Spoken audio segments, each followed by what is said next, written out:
చేస్తున్నాయి.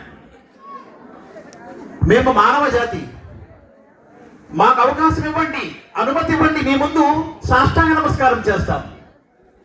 మహాప్రవక్త ముహమ్మద్ సల్లల్లాహు అలైహి వసల్లం తన జీవిత కాలంలోనే అన్నారు, ఒకవేళ సాష్టాంగ నమస్కారము ఒక మానవుని ముందు అనుమతి ఉంటే ప్రతి భార్యకు తమ భర్త ముందు సాష్టాంగ నమస్కారం చేయమని నేను అనుమతి ఇచ్చేవాడిని అన్నారు.